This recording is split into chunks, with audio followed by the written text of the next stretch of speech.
Hello parents. आज मैं उन पेरेंट्स से बात करना चाहती हूँ जिनके बच्चों ने अभी अभी 10th बोर्ड के एग्जाम्स कंप्लीट किए हैं और एक बड़े स्ट्रेस से फ्री हुए हैं। रिजल्ट जो भी हो, आई एम श्योर बहुत अच्छा मेहनत की है बच्चों ने और बहुत अच्छा आपकी एक्सपेक्टेशन के अकॉर्डिंग आएगा रिजल्ट। चलिए भाई, ये तो बात हो गई 10th बोर्ड के और रिजल्ट की। अब सबसे बड़ा क्वेश्चन माता पिता के पास और बच्चों के लिए ये है कि आगे स्ट्रीम क्या लेनी है। अगर हम बात करें स्ट्रीम की, आप सबको पता है core stream, medical, non medical, commerce और आर्ट्स, जिसको हम ह्यूमैनिटीज कहते हैं, ये है।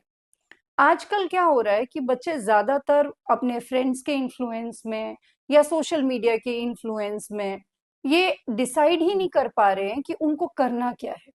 और पेरेंट्स को लगता है कि हमें बच्चों पे किसी तरह का प्रेशर नहीं देना, तो बच्चे जो करना चाहें वो करें।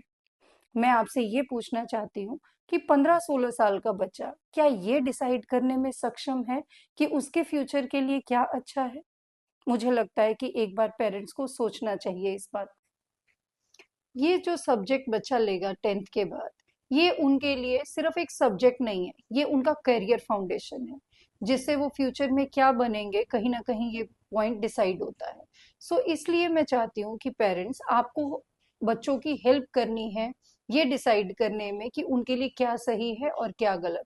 क्योंकि आप अपने जीवन के तजुर्बे से ये बात जानते हैं कि किस टाइप की कठिनाई बच्चों के लाइफ में आएगी और उनको इसको रिजॉल्व करने के लिए किस तरह से तैयार रहना है। इसीलिए मैं अभी सारे पेरेंट्स से ये चीज कहूंगी कि जो भी वो स्ट्रीम डिसाइड करें, बहुत सोच समझ के डिसाइड करें। किसी के इन्फ्लुएंस में आने की जरूरत बिल्कुल नहीं है। किसी भी चीज को आप बहुत ज्यादा स्टडी करें, रिसर्च करें और उसके बाद एक डिसीजन लें। जो लोग सिर्फ रिजल्ट के वेट में हैं कि रिजल्ट आएगा और जैसे नंबर आएंगे उसके अकॉर्डिंग बच्चों को हम स्ट्रीम डिसाइड करवाएंगे, मेरे हिसाब से ये चीज भी ठीक नहीं है। क्योंकि ये कहीं डिसाइड नहीं करता कि 60-70% वाला बच्चा डॉक्टर या इंजीनियर नहीं बन सकता या 90% वाला बच्चा हर बार डॉक्टर इंजीनियर बन ही जाएगा। इसीलिए आप अपने बच्चे के कैलिबर को, उसके इंटरेस्ट को भी देखिए और बच्चों को मेहनत करने के लिए मोटिवेट कीजिए। क्योंकि मेहनत के बिना कुछ नहीं। आज जो बच्चे ये कह रहे हैं कि मेडिकल नॉन मेडिकल बहुत टफ है, अभी हमसे इतना नहीं पढ़ा जाएगा। डियर पेरेंट्स, आप बहुत अच्छे से जानते हैं कि 12th तक तो ठीक है, मेडिकल नॉन मेडिकल में बहुत मेहनत है, लेकिन अगर एक बार बच्चा किसी कॉम्पिटिटिव एग्जाम को क्रैक कर गया और कॉलेज में पहुंच गया तो उसका फ्यूचर कहीं ना कहीं सिक्योर है। मैं ये नहीं कह रही आपसे कि ह्यूमैनिटीज या कॉमर्स में ये अपॉर्चुनिटी नहीं है, लेकिन हाँ, ये अपॉर्चुनिटी उनको देर से मिलेगी। उसके लिए उनको काफी वेट करना पड़ेगा। लेकिन मेडिकल नॉन मेडिकल जैसी स्ट्रीम जो बच्चा कर सकता है और वो भी आसानी की वजह से ये डिसीजन नहीं ले रहा या नहीं ले पा रहा क्योंकि कोई ग्रुप इन्फ्लुएंस है या कहीं सोशल मीडिया पे वो सुन रहा है कि कम पढ़ो तो भी कैरियर बन जाता है, फ्यूचर बन जाता है, तो उन सब चीजों से आप बचें। एक और बात पे डियर पेरेंट्स, जो बच्चे और पेरेंट्स ये डिसाइड कर चुके हैं कि उनको साइंसेस की तरफ जाना है, मतलब या तो मेडिकल या नॉन मेडिकल, और वो इस बात पे भी कंफ्यूज हैं कि उनको ऑनलाइन प्लेटफॉर्म चूज करना है कि ऑफलाइन, तो पहले मैं थोड़ा सा आपको इस चीज के लिए क्लियर कर दूं। देखिए, चाहे आप ऑनलाइन चूज करें चाहे ऑफलाइन, आपको ये पता होना चाहिए कि आपके बच्चे का नेचर कैसा है। क्या वो किसी की एब्सेंस में भी घंटों एक जगह बैठ के पढ़ाई कर सकता है? तो आप ऑनलाइन की तरफ जा सकते हैं। लेकिन मेरा पॉइंट एक ये है कि अगर बच्चा ऑनलाइन पे बड़े बड़े टीचरों से पढ़ तो जरूर रहा है, लेकिन उसको क्रॉस चेक कौन कर रहा है? उसके सब्जेक्टिव एग्जाम्स का क्या हो रहा है? वो उसको कौन बताएगा कि आपकी गलतियां क्या है, आपकी प्रेजेंटेशन क्या है?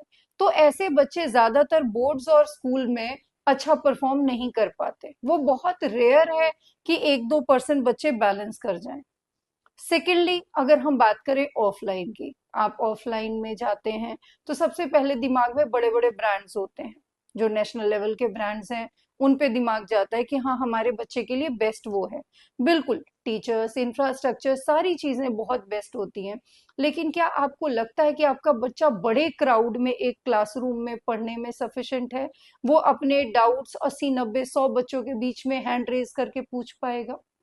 या आपके बच्चे का कैलिबर देख के उस बच्चे को आगे बढ़ाया जाएगा? सिर्फ आप नाम के लिए मत जाइए, आप ये देखिए कि आपके बच्चे के लिए पर्सनलाइज्ड कौन काम कर रहा है, क्या उस लेवल का स्टडी मटेरियल, उस लेवल की कोचिंग आपके बच्चे को क्या आपके घर के पास मिल सकती है? आप इस पे भी एक बार जरूर सोचें। क्यों? क्योंकि आपका टाइम सेव होगा।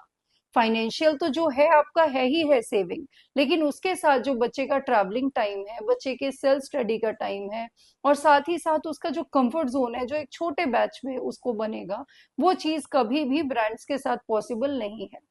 आपको क्या चाहिए? एक अच्छी टीम, जो एक बेस्ट टीचर्स की टीम हो, जो इनका कैलिबर हो कि आपके बच्चे का कॉम्पिटिटिव क्रैक करवा सके, और साथ ही साथ उसको बोर्ड्स में अच्छा स्कोर करा सके आपके साथ हैंड ऑन हैंड करके।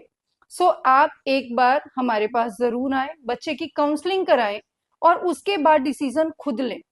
काउंसलिंग के दौरान हम बच्चे का स्ट्रीम डिसाइड करने में हेल्प करेंगे। बच्चे का अगर कैलिबर ह्यूमैनिटीज की तरफ होगा तो उसमें सब्जेक्ट डिसाइड करवाएंगे कि उसके लिए पॉलिटिकल, साइकोलॉजी या आगे चल के कौन सी स्ट्रीम में स्कोप ज्यादा है। अगर उसको कॉमर्स लेना है तो हम वहां पे बताएंगे कि कॉमर्स में आगे सीए फाउंडेशन या सीयूईटी के आगे क्या स्कोप है और कहाँ एडमिशन मिल सकती है। बच्चे को अगर आईआईटी, जेई, नीट, एनडीए या आगे चल के एयरफोर्स, नेवी में जाना है तो उसको क्या करना चाहिए।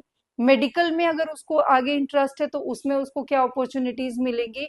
ये सारी कंफ्यूजन दूर करने में हम आपकी हेल्प कर सकते हैं, और मुझे पूरी उम्मीद है पेरेंट्स एक बार इस बात पे जरूर सोचेंगे और बच्चों को एक बार लेके आएंगे, और हम उनके लिए जो बेस्ट पॉसिबल है वो डिसीजन उनके लिए लेने में हेल्प कर सकते हैं। Thank you so much.